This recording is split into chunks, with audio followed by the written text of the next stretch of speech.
Shalom, selamat pagi Bapak Ibu Saudara yang dikasihi Tuhan. Kita jumpa kembali dalam renungan Manarema. Sebelumnya kita akan sama-sama berdoa terlebih dahulu. Bapak bersyukur buat kesempatan kami masih kembali boleh mendengar kebenaran firman-Mu. Mari Tuhan urapi hamba-Mu, taruh kehendak-Mu untuk disampaikan. Urapi semua yang mendengar kebenaran ini. Dan biar Roh-Mu yang kudus memberikan kami semua pengertian apa yang menjadi kehendak daripada Tuhan, supaya hidup kami makin menyenangkan hati Tuhan. Dalam nama Tuhan Yesus kami sudah berdoa. Haleluya. Amin.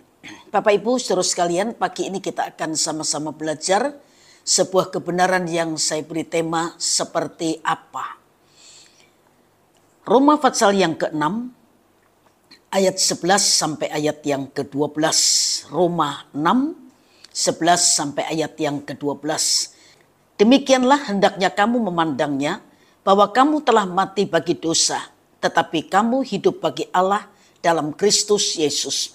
Sebab itu hendaklah dosa jangan berkuasa lagi di dalam tubuhmu yang fana, supaya kamu jangan lagi menuruti keinginannya. Bapak Ibu Saudara yang dikasihi Tuhan, kita memperhatikan mengapa lebah itu lebih cepat menemukan bunga, sedangkan lalat juga cepat menemukan kotoran. Ini dikarenakan naluri lebah yang hanya ingin menemukan bunga, sedangkan naluri lalat hanya untuk menemukan kotoran. Lebah tidak tertarik pada kotoran. Sebaliknya, lalat tidak tertarik pada harum dan keindahan bunga. Karena itu lebah kaya akan madu, sedangkan lalat kaya akan kuman penyakit. Demikianlah halnya dengan kehidupan kita pada awalnya.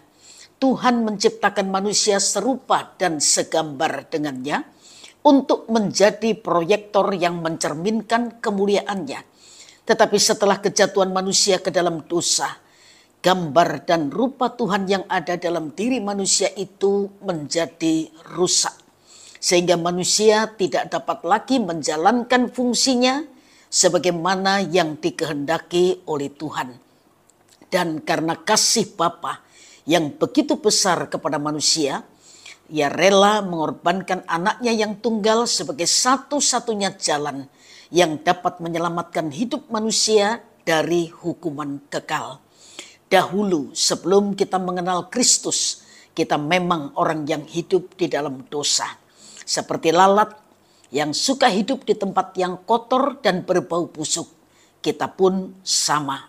Mulut kita penuh dengan perkataan kosong, caci maki dan fitnah. Pikiran kita penuh dengan pikiran yang sia-sia. Perbuatan kita pun tidak layak. Tapi setelah kita menerima Kristus, kita pun diubahkan olehnya menjadi ciptaan baru. Seperti Rasul Paulus berkata, kita menjadi ciptaan baru, yang lama sudah berlalu. Sebagai orang yang percaya, kita harus sungguh-sungguh menyadari dan menghargai betapa segala dosa kita telah ditebus oleh Kristus. Sehingga selanjutnya kita harus meninggalkan cara hidup kita yang lama dan memulai hidup sebagai ciptaan yang baru. Melalui penebusan Kristus, semua cara hidup kita yang lama dan kebiasaan buruk semuanya telah dimatikan dan kita pun telah terbebas dari belenggu dosa.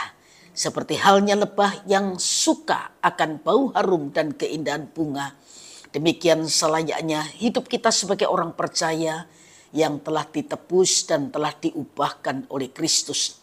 Kita harus suka akan firman Tuhan, menghidupi firman Tuhan di dalam hidup kita, agar kita dapat mengerti kehendaknya, sehingga kita dapat melakukan segala sesuatu sesuai dengan kehendaknya.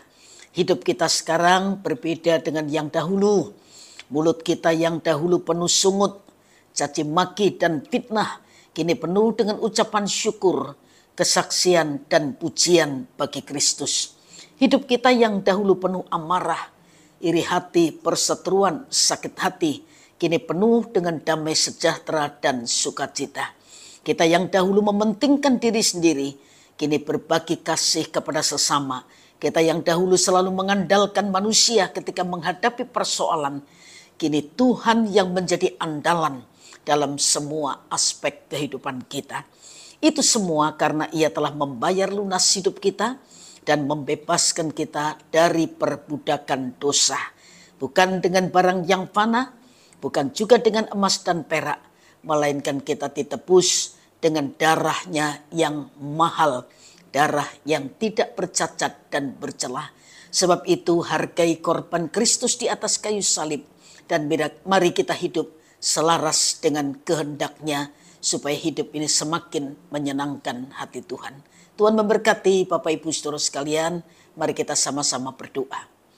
Bapa, bersyukur kalau kebenaran firman-Mu terus mengingatkan kami, agar kami tidak hidup dalam cara hidup kami yang lama. Sebagai manusia yang baru, kami terus berjalan dalam kehendak Tuhan, dalam kebenaran firman-Mu, sehingga hidup ini memuliakan nama Tuhan, menjadi berkat juga untuk kemuliaan nama-Mu. Berkati semua yang sudah mendengar kebenaran ini, dan biar Roh-Mu yang kudus menerjemahkan lebih dari yang hamba-Mu bisa sampaikan. Biar berkat-Mu menyertai setiap kami sepanjang hari ini, sampai Engkau datang kembali pada kali yang kedua. Dalam nama Tuhan Yesus Kristus kami sudah berdoa. Haleluya. Amin. Selamat pagi, Tuhan memberkati kita semua.